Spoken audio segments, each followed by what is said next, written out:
The mountain has something to offer everyone across north central West Virginia in the wintertime, and that includes something that's totally tubular. Reporting from Pocahontas County, this is Scott Sincoff, WVOY 12 News.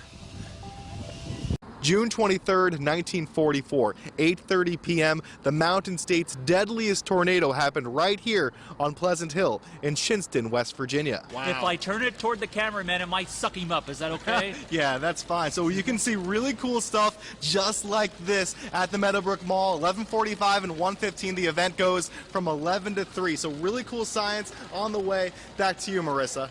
I'm Scott Sincoff, and on tonight's restaurant road trip, we'll introduce you to an eclectic, healthy place in the heart of Upshur County. I'm Scott Sincoff. Coming up tonight on 12 News, we talk about how the wet weather recently has impacted the production of dry hay. Weather continues to impact our farmers every single day as they put hay up to feed their cattle. And how do we get that hay just right for that livestock? Well, Scott Sincoff explains. Over the past 100 years, hay has been one of the most important crops for farmers across the Mountain State. But because of above average rainfall, it has been difficult for producers to get their forage put out correctly. Well, we can't get it up because of the rain. Your hay's got to be dry if you're dry baling it. And when dry baling your hay, the forecast needs to be just right. We got clear skies. We've had low humidity for 3 days. Our temperatures is up in the 70s, maybe low 80s where we need it. We got a little bit of air movement. So if you're making dry hay, this is the weather we've been waiting for. Now that the conditions are ideal, we can begin the 3-day process. On day 1, the grass has to be mowed and the field tedded to aerate and dry the hay. The farmer then puts the hay into windrows on day 2 and lets the forage dry out. Day 3 comes along, and the hay is then picked up by the hay baler, which creates the round shape of the bale. Once the hay is a massive cylinder, it is wrapped in a net and let out of the machine. Farmers say that it's very important to test the hay to make sure that the moisture level is 20% or less. So if it says low, you are good to go. The hay also has to be tested for nutrients to make sure that the cattle are being properly fed, because the hay only has a 1-year shelf life.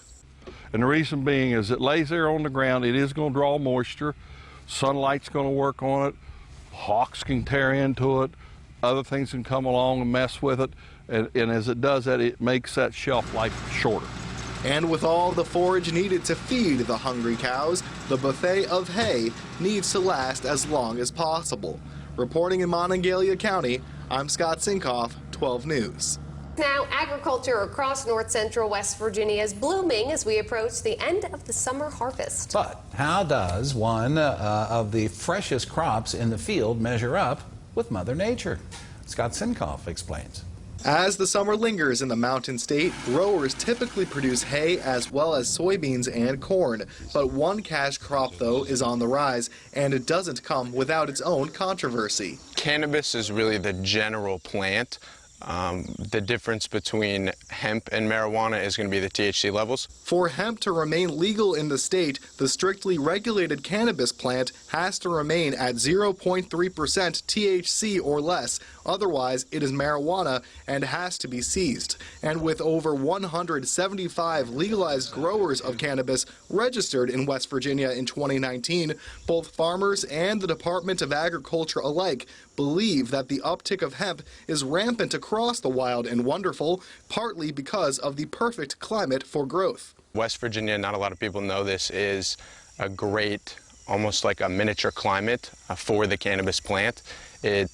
We have the right combination of elevation, soil, humidity, and just the perfect amount of rain. Because of the above average rainfall we've seen across the Mountain State over the past 18 months, the cannabis plants are growing high and still have a ways to go. For cannabis to stay as hemp, ARCO says the plant has to remain in a light stress environment to stay under its THC threshold, as is the case with over 2,500 acres of it across the Mountain State. When we started, we were about around the 40th to get our license, and so it's kind of new in West Virginia, and the CBD is kind of hitting like the high rise now. Hemp is known for its health benefits as CBD oil and eases the pain of consumers who use the product. And through that and all the other innovations throughout the hemp industry, the buds will keep growing the family business. Reporting in Harrison County, I'm Scott Sincoff, 12 News.